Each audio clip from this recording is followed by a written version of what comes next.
The wind moved slowly across the dusty road like it had nowhere important to go, carrying with it the dry smell of earth, horses, and the faint sound of a lonely saloon piano playing somewhere down the street. It was late afternoon in the small western town of Red Hollow, a place so quiet that most people believed nothing important ever happened there. Wooden buildings leaned slightly with age, their paint faded by years of sun, and the few townsfolk outside moved lazily, trying to escape the heat. At the far end of the street, a tall cowboy sat on the edge of the hitching post, his hat tilted low over his eyes. His name was Cole Mercer. Most people in Red Hollow knew him as the quiet rancher who kept to himself, spoke only when necessary, and never caused trouble. But what they didn't know was that Cole Mercer had once been a man whose name traveled across counties like a warning carried by the wind. Now he simply watched the town like a man who had seen too much and preferred silence. His horse, Dusty, flicked its tail lazily beside him. Cole leaned forward slightly, resting his elbows on his knees as he looked toward the horizon where the road stretched into endless brown hills. Something about the air felt wrong. The town seemed too quiet. Then suddenly, running footsteps broke the stillness. Cole looked up. A boy no older than 12 stumbled down the street, breathless, dirt covering his shirt, his boots kicking up dust as he ran. In his hand he clutched the wrist of a little girl, maybe 8 years old, who struggled to keep up with him. They ran straight toward Cole. The boy's face was pale with fear. When they reached him, the boy stopped so suddenly that the girl nearly fell. He looked up at Cole with desperate eyes, chest rising and falling like he had been running for miles. "Sir," the boy gasped. Cole straightened slowly. "Easy there," he said calmly. "Take a breath." But the boy shook his head frantically. "No time. Please listen." Cole noticed something then. The girl was shaking. Not just tired, terrified. The boy swallowed hard and looked back toward the road behind them like he expected someone to appear at any moment. Then he said the words that would change everything. "Sir, if they come, hide my sister." Cole's expression hardened slightly. "Who's coming?" he asked. The boy opened his mouth to answer. And then the distant sound of horses echoed across the hills. The boy's face went white. "They found us." The little girl clutched his arm tighter. Cole slowly stood up, his tall frame casting a long shadow across the dirt road. "How many?" Cole asked quietly. The boy looked toward the horizon again. 5, maybe 6. The sound of galloping hooves was growing louder. Cole turned his head slightly and watched the road. Dust clouds were rising in the distance. "Riders." Cole sighed softly under his breath. For a long moment, he said nothing. Then he looked down at the boy. "What's your name?" "Tommy," the boy answered quickly. "And your sister?" "Emily." Cole nodded once. Tommy stepped closer, his voice shaking. "Please, you have to hide her. They only want me." Cole looked at the small girl standing behind her brother, her wide eyes full of fear. Then he looked back toward the approaching riders. The old part of Cole Mercer, the part he had buried years ago, began to wake up. He placed a hand gently on Emily's shoulder. "You two got parents in town?" Tommy shook his head. They're gone." Cole nodded slowly as if he already expected that answer. The riders were closer now. The sound of hooves thundered against the dry ground. Cole could already see the silhouettes of 6 men riding fast toward the town. Outlaws. Even from this distance, he could tell. Tommy grabbed Cole's sleeve desperately. "Please, sir. Hide her." Cole's eyes remained fixed on the riders. Then he said something Tommy never expected. "I ain't hiding anybody." Tommy's heart dropped. But Cole continued. "I'm standing." Tommy blinked in confusion. "What?" Cole turned toward him fully now. His voice was calm. Too calm. "Take your sister behind that stable," Cole said, pointing to a wooden barn across the street. "Stay there. Don't come out unless I call." Tommy stared at him. "But," Cole placed a firm hand on the boy's shoulder. "Listen to me." His voice carried a quiet authority that made Tommy freeze. "No matter what you hear, you stay there." Emily looked up at Cole. "Are you gonna fight them?" she whispered. Cole adjusted his hat slightly. "If they start something." The riders were almost in town now.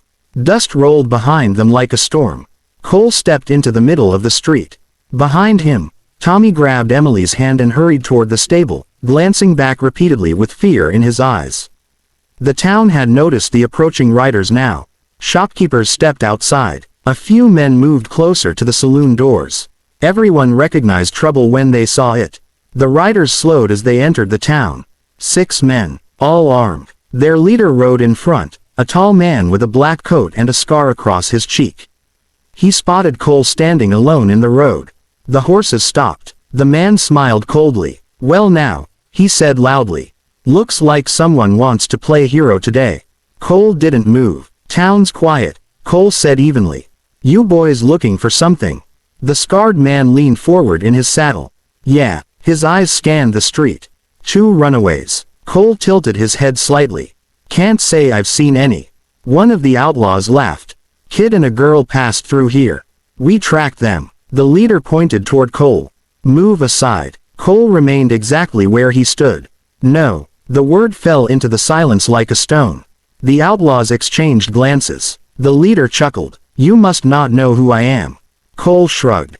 "Don't particularly care." The man's smile faded. "Name's Wade Crowley." A few people watching from the saloon whispered nervously. Everyone had heard that name before. Outlaw, killer, leader of the Crowley gang. But Cole Mercer didn't react. Crowley squinted at him. "You got courage," Crowley said slowly. "Or maybe you're just stupid." Cole's hand rested near his holster. "I'm patient," he replied. Crowley looked around the town. "Tell you what," he said. "You step aside. We take the boy, and nobody here gets hurt." Cole said nothing. Crowley sighed dramatically. "Last chance." The wind passed through the street again. Cole's voice came quietly. "No." Crowley's smile disappeared. For a moment, the town held its breath. Then Crowley slowly began to reach for his gun. And that was the moment Cole Mercer stopped being the quiet rancher Red Hollow thought they knew. His hand moved faster than lightning. The gunshot cracked across the town like thunder. One of Crowley's men fell from his horse before anyone even realized Cole had drawn. Panic exploded. Guns fired. Horses screamed. Cole moved like a ghost through the chaos, his revolver flashing with deadly precision. Inside the stable, Tommy covered Emily's ears as the gunfire echoed outside. "Don't listen," he whispered. But the battle for Red Hollow had already begun. And Cole Mercer had decided something long before he fired that first shot. If those men wanted the children, they would have to walk through him first. The gunshot echoed across Red Hollow like thunder tearing through a quiet sky. For a fraction of a second, everything froze. Then chaos exploded. The outlaw Cole had shot slid off his horse and crashed into the dirt, his rifle falling beside him. The other riders reacted instantly, drawing their guns and firing toward the lone cowboy standing in the center of the street. Bullets tore into the wooden walls of nearby buildings. Windows shattered. People screamed and rushed inside stores, slamming doors and ducking behind counters. But Cole Mercer did not move in panic. He moved with purpose. The moment the second outlaw fired, Cole stepped sideways behind a water trough, his revolver flashing again. Another gunshot. Another outlaw dropped from his saddle. 4 left. Wade Crowley's eyes burned with fury. "Well, I'll be damned," he growled. "You're faster than you look." Cole calmly cocked his revolver again. "You boys picked the wrong town." Crowley grinned coldly and pulled his rifle from the saddle. "We'll see about that." Gunfire erupted again. Wood splintered as bullets slammed into posts and barrels around Cole. He ducked behind a wagon wheel just as a shot ripped through the air where his head had been seconds earlier. Crowley's gang spread out across the street, using their horses and buildings for cover. They weren't amateurs, but neither was Cole. Inside the stable, Tommy pressed his back against the wooden wall while holding Emily close.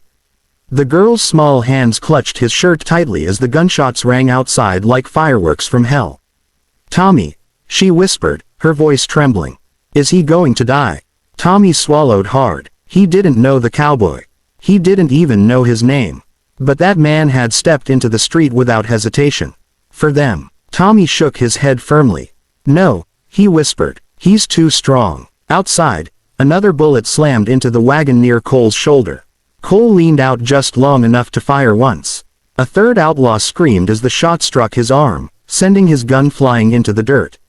Crowley cursed loudly. "You useless idiots," he shouted. The wounded outlaw stumbled behind a horse, clutching his bleeding arm. 3 men left standing. Crowley narrowed his eyes at Cole. "You know what I think." he called out. Cole remained silent behind the wagon. I think you're not just some rancher, Crowley continued. Cole slowly rose from behind the wagon, revolver still steady in his hand. You talk too much, Cole replied. Crowley smiled dangerously. Maybe. Then he lifted his rifle and fired. Cole dropped to the ground just as the bullet shattered the wagon wheel behind him. Dust exploded around him. The remaining two outlaws moved quickly, trying to circle him. But Cole noticed. Years of fighting had trained his instincts. He rolled behind a barrel and fired twice in rapid succession. One bullet missed. The other hit. The fourth outlaw collapsed beside the saloon porch. Now only two remained. Crowley, and one nervous young outlaw whose hands were shaking so badly he could barely hold his gun. Crowley looked around at his fallen men and then back at Cole. For the first time, something new appeared in his eyes. Respect. Well, Crowley said slowly, climbing down from his horse. Now I'm curious. Cole stood up again, his revolver still aimed. Crowley stepped forward into the street, rifle in hand. You got a name, Cowboy. Cole's voice was calm. Cole Mercer. Crowley froze. The name clearly meant something to him. Then a low laugh escaped his throat. Cole Mercer. He shook his head. I heard stories about you. Cole didn't respond. Crowley grinned. Used to ride with the Rangers. Fastest gun west of the Colorado River. The nervous outlaw beside him looked shocked. Crowley chuckled darkly. Guess the stories were true. Cole's eyes hardened. I left that life behind. Crowley shrugged. Looks like it found you again. Behind the stable door, Tommy listened carefully. Cole Mercer. Even the name sounded strong. Emily peeked through a crack in the wood. The cowboy was still, standing, alone, against two killers. Crowley raised his rifle slowly. Tell you what, Mercer, he said. Step aside now, and I might leave this town standing. Cole's answer came without hesitation. No, Crowley sighed. Shame. Then everything happened at once. Crowley fired. Cole dove sideways. The nervous outlaw fired wildly. Cole rolled across the dirt, came up on one knee, and fired. The young outlaw dropped instantly. Now only Crowley remained. Silence fell across Red Hollow. Dust drifted through the air like smoke after a storm. Crowley and Cole faced each other in the empty street. Both men wounded, both exhausted. Crowley tossed aside his empty rifle and slowly drew his revolver.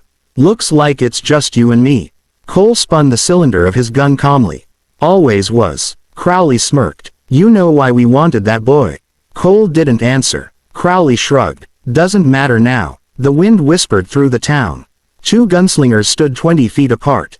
Every person hiding in Red Hollow held their breath.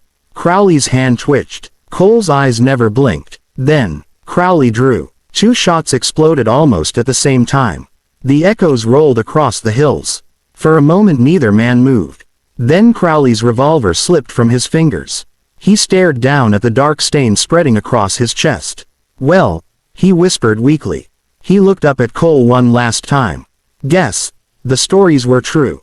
Then Wade Crowley collapsed into the dust. Silence returned. Slowly, Cole lowered his gun.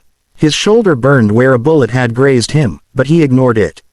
The fight was over. After a few moments, the stable door creaked open. Tommy stepped out carefully, Emily holding his hand. They stared at the fallen outlaws, and the lone cowboy still standing in the middle of the street. Tommy walked toward him slowly. Sir. Cole turned. The boy's eyes filled with gratitude.